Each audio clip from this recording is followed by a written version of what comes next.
Bismillahirrahmanirrahim. Assalamualaikum warahmatullahi taala wabarakatuh.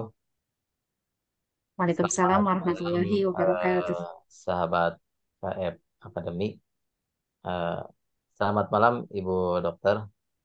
Sehat? Selamat malam.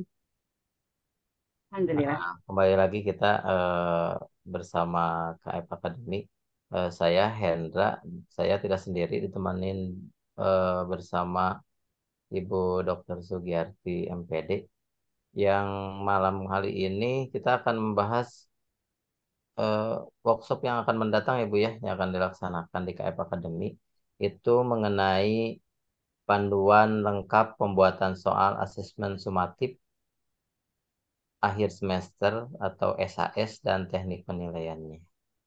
Mungkin kalau sekarang itu karena sudah zamannya kurikulum merdeka ya Bu ya, sudah saking banyak yang namanya asesmen sumatif, tapi itu yang jadi masalah itu belum panduan yang benarnya seperti apa gitu ya Bu ya.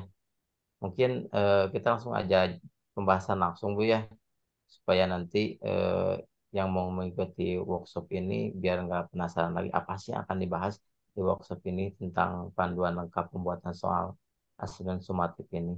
Silakan Bu, coba jabarkan terlebih dahulu. Baik, terima kasih Kang Hendra. Untuk Kang Hendra, jalan-jalan ke Sumatera, jangan lupa membeli durian. Salam hormat untuk Kang Hendra, moderator yang paling keren. Terima kasih Bu.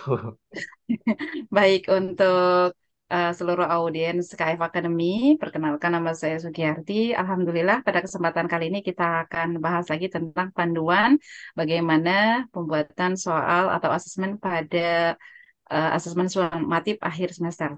Nah, di sini diawali dengan regulasi kurikulumnya, Bapak Ibu guru hebat, di Permendikbudristek nomor 21 garis miring 22 tentang standar penilaian. Dan di sini kita akan bahas bahwa di dalamnya itu ada panduan pembelajaran dan asesmen untuk pendidikan anak usia dini, pendidikan dasar dan menengah itu menjadi panduan utama selain dari Permendikbud tadi yang sudah disampaikan. Lalu untuk asesmen pada kurikulum Merdeka ini ada sedikit perbedaan bahwa di asesmen pada kurikulum Merdeka itu dibagi menjadi dua, ada asesmen formatif dan sumatif, Kang Hendra. Jadi Oh kalau ya, formatif itu dilakukan pada saat proses awal pembelajaran dan proses pembelajaran. Lalu yang kita bahas lebih tekankan di sini adalah asesmen sumatif. Nanti yang akan dibahas adalah sumatif lingkup dan sumatif akhir. Dan ini nilai dari asesmen sumatif yang akan menjadi nilai di raport seperti itu.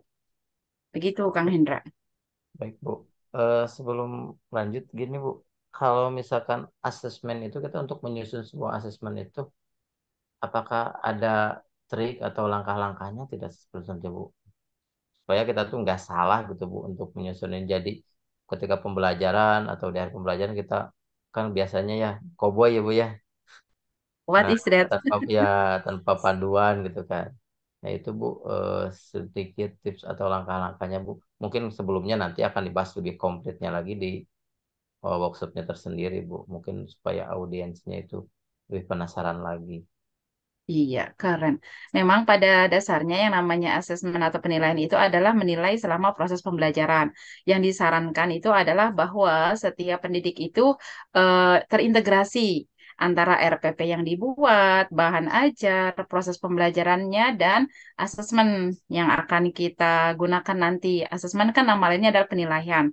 Dan yang sering terjadi, mudah-mudahan bukan peserta dari KF Academy, mengajarnya seperti apa, soalnya ambil dari internet, kopas, selanjutnya apa yang terjadi sehingga tidak sinergi antara apa yang diajarkan dengan asesmen atau penilaian yang terjadi di lapangan. Itu namanya tidak terintegrasi. Sehingga anak-anak pun tidak sesuai dengan apa yang diajarkan dengan asesmen yang dilakukan oleh Bapak Ibu guru seperti itu. Sehingga yang terbaik adalah yang namanya asesmen atau penilaian terjadi untuk mengetahui pemahaman terhadap satu tujuan pembelajaran yang terjadi dalam satu lingkup materi seperti itu. Jadi harus terintegrasi.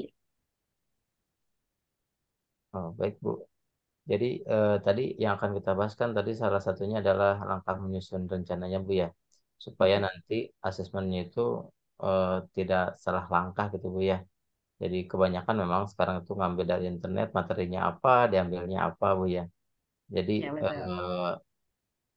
jadi salah gitu lah, salah langkah. Terus di sini juga kita akan bahas mengenai kriteria ketuntasan tujuan pembelajaran. Otomatis kan ketika kita melaksanakan asesmen berarti harus sesuai dong kriteria ketuntasannya Bu ya, jangan sampai keluar dari hal tersebut. Ya Bu ya. Ya, betul. Jadi kriterianya itu apa saja sih Bu untuk ketuntasan dalam sebuah tujuan pembelajaran itu Bu?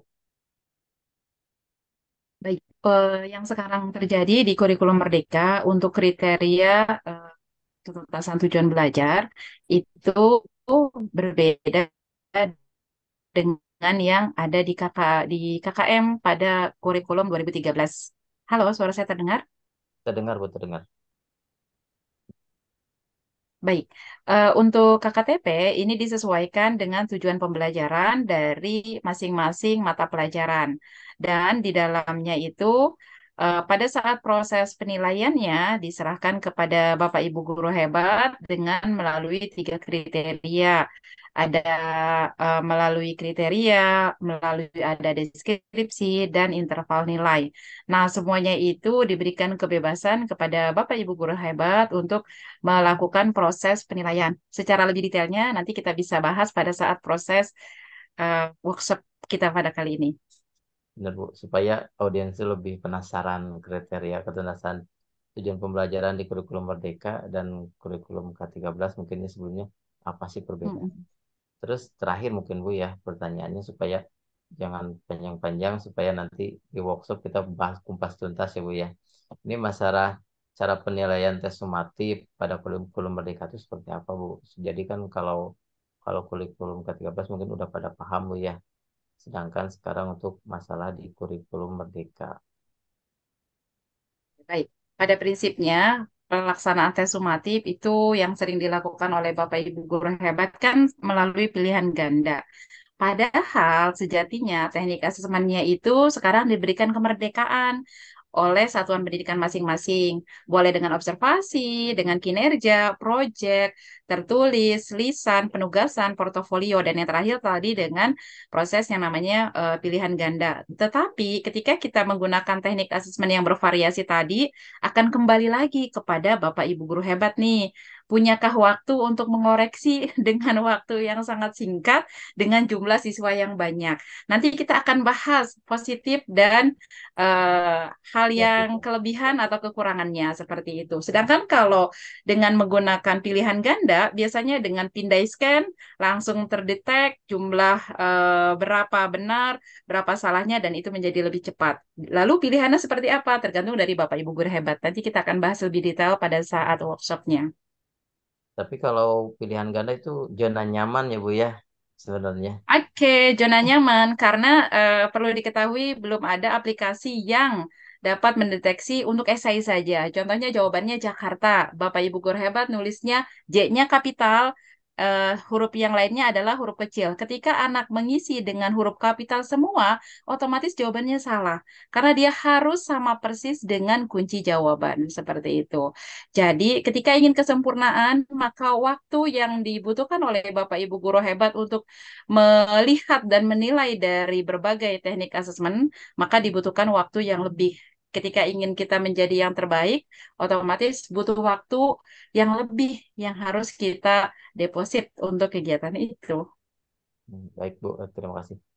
Sebelum diakhiri Bu, untuk mengikuti workshop ini tuh apakah hanya khusus untuk SMK atau SMA saja menengah atau dari Diknas juga bisa mengikuti Bu kalangannya Bu?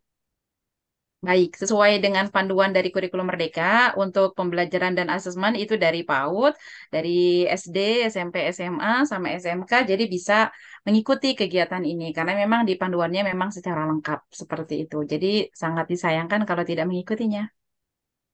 Oke, terakhir lagi Bu, ada nggak sih bonus ketika nanti audiens-audiens KF Academy ini mau mengikuti workshop ini? Kan biasa ya, oh saya mau apa. Nah untuk workshop kali ini apakah bonusnya apa Bu?